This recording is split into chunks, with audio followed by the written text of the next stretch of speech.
हिंदी से अंग्रेजी कैसे बनाएं। तो दोस्तों आज हम इस वीडियो में सीखने वाले हैं कि हिंदी से हम अंग्रेजी कैसे बना सकते हैं। तो दोस्तों आइए हम चलते हैं आज ट्रांसलेट का फॉर्मूला सीखने के लिए। तो दोस्तों यदि आपने अभी तक हमारे चैनल को सब्सक्राइब नहीं किया है तो सब्सक्राइब किए करें और फिर आइए दोस्तों हम ट्रांसलेट का फॉर्मूला सीखते हैं।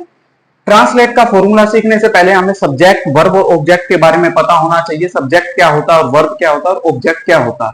तो आइए दोस्तों सीखते हैं। राम आम खाता है, यह एक सेंटेंस है। इसमें सब्जेक्ट, वर्ब और ऑब्जेक्ट, यह एक वाक्य है जिसे वाक्य तीन चीजों से बनता है, सब्जेक्ट, वर्ब और ऑब्जेक्ट। सब्जेक्ट को हम हिंदी में बोलते हैं कर्ता। वर्ब को हम हिंदी में बोलते हैं क्रिया और ऑब्जेक्ट को हम हिंदी में बोलते हैं कर्म।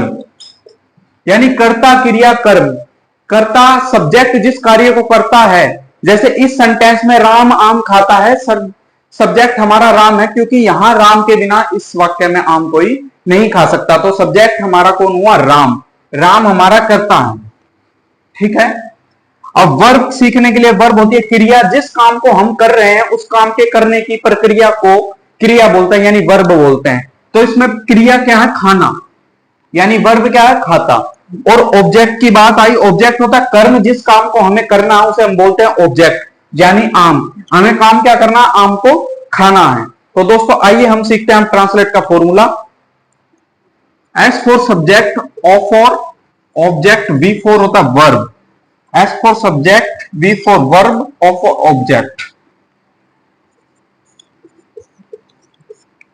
जब दोस्तों हिंदी में सेंटेंस लिखा रहता है तो हम ये वाला फॉर्मूला यूज करते हैं, subject plus object plus verb.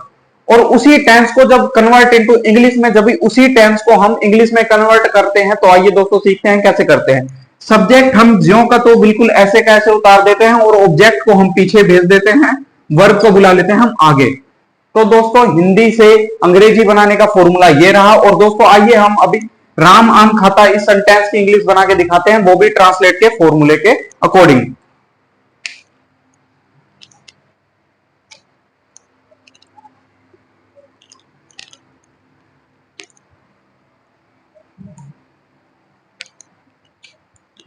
Ram आम खाता है, यह सेंटेंस हम ट्रांसलेट करेंगे, वो भी हिंदी से इंग्लिश में, वो भी इस फॉर्मूले के अकॉर्डिंग। इस फॉर्मूले को बोलते हैं ट्रांसलेट फॉर्मूला। सबसे पहले फॉर्मूले में लिखा है सब्जेक्ट। सब्जेक्ट कौन है? हमारा राम। राम जो का तो इंग्लिश में उतरा, राम का राम आ गया। अब बात आई ऑब्जेक्ट की। ऑब्जेक्ट हमने पीछे भेज दिया, वर्ब को हमने आगे बुला लिया। वर्ब क्या है? खाना। खाने को हम इंग्लिश में बोलते हैं ईट। और ऑब्जेक्ट हमने पीछे भेज दिया, ऑब्जेक्ट हमारा क्या था? मैंगो। ये रहा हमारा ट्रांसलेट का फॉर्मूला। तो दोस्तों हम यदि हिंदी से अंग्रेजी में ट्रांसलेट करते हैं तो हम ये वाला फॉर्मूला लगाते हैं। अगर इसी टेंस को मैं प्रेजेंट इंडेफिनिट के अफर्मेटिव सेंटेंस में इसको बनाऊंगा तो दोस्तों आइए दोस्तों सीखते हैं कैसे बनाते हैं इस सेंटेंस को। Ram eats the mango.